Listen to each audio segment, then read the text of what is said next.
Hi friends, இன்னைக்கு நம்ம என்ன டாபிக் பார்க்க போறோம் அப்படின்னா, வட இந்திய புதிய அரசுகளின் தோற்றம் பத்தி பார்க்க போறோம். ராஜபுத்திர அரசர்களோட கூட்டமைப்பால் ஆனது தான் ராஜபுதினம் அப்படின்ற அரசு.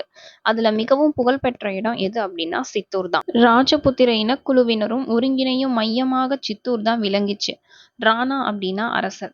ராணா மாலவத்தை வெற்றி கொண்டதன் நினைவாக ஜெயஸ்தம்பா என்னும் வெற்றித்தூண் சித்தூரில் நிறுவப்பட்டது. இந்தியாவில் இஸ்லாமியரின் காலகட்டம் கிபி 1200 தொடங்கியது. ராஜபுத் என்னும் சொல் ராஜபுத்திர என்னும் சமஸ்கிருத சொல்லிலிருந்து பெறப்பட்டது. அதன் பொருள் அரச வம்ச ரத்தத்தின் வாரிசு அல்லது வழித்தோன்றல் என்பது. ராஜபுத்திரர்கள் தங்கள் வம்சாவளி தோற்றத்தை கடந்த காலத்திலிருந்தே தொடங்குகின்றனர். ஹரியானா பகுதியில தான் தோமர்கள் ஆட்சி செஞ்சுட்டு வந்தாங்க. இவங்க 12ஆம் நூற்றாண்டில் சவுகான்களால் வெற்றி கொள்ளப்பட்டனர். ராஜபுத்திரர்களின் முக்கியமான 3 குலங்கள் யாரு அப்படின்னா சூரிய குலம், சந்திர குலம், அக்னி குலம் அப்படின்னு சொல்லுவாங்க.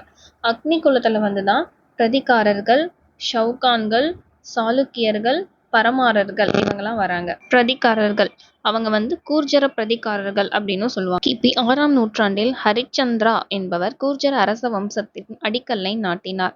பிரதிகார அரசர்கள் முதல் மற்றும் முக்கியமான அரசர் முதலாம் நாகப்பட்டர். அடுத்தது பாலர்கள், அதாவது தர்மபாலர். அவர் கிபி 700 810 வரைக்கும் ஆட்சி செஞ்சாங்க. பால அரச வம்சத்தை உருவாக்கியவர் யாரு அப்படின்னா கோபாலர். கோபாலர் அரச வம்சத்தை சேர்ந்தவர் கிடையாது. அவர் மக்கள் ஆதரவால அரசரா தேர்ந்தெடுக்கப்பட்டார். பால அரசை வட இந்திய அரசியலில் ஒரு வலிமை மிக்க சக்தியாக உருவாக்கியவர் யார் அப்படின்னா தர்மபாலர். விக்ரமசீலா மடலாலயம் பௌத்த கல்விக்கான மிகச் சிறந்த மையமா விளங்குச்சு. இதை தோற்றுவித்தவர் யார் அப்படின்னா தர்மபாலர் தான். பால வம்சத்தின் மிகச்சிறந்த வலிமை மிக்க அரசர் யார் அப்படின்னா முதலாம் மகிபாலர். இவர் தான் 2ஆம் பால வம்சத்தை தோற்றுவித்தவர். அடுத்தது பார்த்தீங்கன்னா ஷவுகான்கள். கிபி 956 1192 வரைக்கும் இவங்க ஆட்சி காலம் இருந்தது. சவுகான்களின் அரச வம்சத்தை தோற்றுவித்தவர் யார் அப்படின்னா சிம்மராஜ். அஜ்மீர் நகரை தோற்றுவித்தவர் அப்படின்னு சிம்மராஜ் அழைக்கப்பட்டார். ஷவுகான்களின் அரச வம்சத்தில் மிகச்சிறந்த மற்றும் கடைசி அரசர் யார் அப்படின்னா பிருத்திவிராஜ். ராஜபுத்திரர்கள் கட்டடங்கள் கட்டுவதில் தலை சிறந்தவர்களாக இருந்தார்கள்.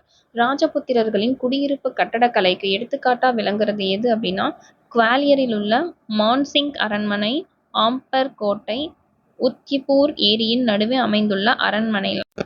ராஜபுத்திரர்களின் கட்டடக்கலைக்கு எடுத்துக்காட்டு கஜிராகோ என்னும் இடத்தில் உள்ள கோவில்கள், கோனார்க்கில் உள்ள சூரியனார் கோவில், அபு குன்றின் மீது கட்டப்பட்டுள்ள தில்வாரா சமண கோவில், மத்திய பிரதேசத்தில் அமைந்துள்ள காந்தரியா கோவில். அடுத்தது பாலர்கள். பாலர்கள் மகாயான பௌத்தத்தை பின்பற்றினார்கள். திபெத்திய பௌத்தத்தை சீர்திருத்தம் செய்தவர் யார் அப்படின்னா அதிசா. ரக்ஷா பந்தன் அதாவது ராக்கி அப்படின்ற பண்பாட்டு மரபு ராஜபுத்திரர்களுக்கு உரியது. அடுத்தது இஸ்லாமின் தோற்றம். ஒரு சமய நம்பிக்கையான இஸ்லாம் அரேபியாவில் உள்ள மெக்காவில் தான் தோன்றியது. தோற்றுவித்தவர் யார் அப்படின்னா இறை தூதர் முகமது நபிகள். ஒரு இஸ்லாமிய அரசு அரசியல் ரீதியாகவும் மத ரீதியாகவும் ஒரே நபரால் ஆளப்பட்டால் அவ்வரசு கலீபத் அப்படின்னு சொல்லுவாங்க. உமையத்துக்களும் அப்பாஷித்திகளும் தொடக்க கால கலீப்துகள் ஆகும். கஜினியை தலைநகராக கொண்ட துருக்கிய ஆளுநர் அல்ப்ஸ் டஜின். அடுத்தது கஜினி மாமூது. கஜினி மாமூது இந்தியாவின் மீது 17 முறை படையெடுத்து வந்தார். 1018ஆம் ஆண்டு கஜினி மாமூது புனித நகரமான மதுராவை கொள்ளையடித்தார். முகமது கோரி கஜினிக்கு கப்பம் கட்டிய குறுநில தலைவராக இருந்தவர்.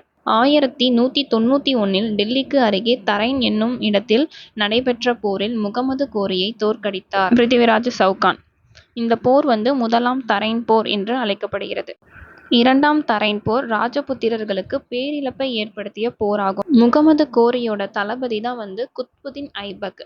முகமது கோரி இறந்ததுக்கு அப்புறமா குத்புதீன் ஐபக் டெல்லியின் முதல் சுல்தான் அப்படின்னு தன்னைத்தானே பிரகடனப்படுத்தி கொண்டார். ஓகே ஃப்ரெண்ட்ஸ், இந்த டாப்பிக்கோட முக்கியமான பாயிண்ட்ஸ் எல்லாமே இவ்வளோ தான். இதை படித்தாவே நமக்கு போதும்.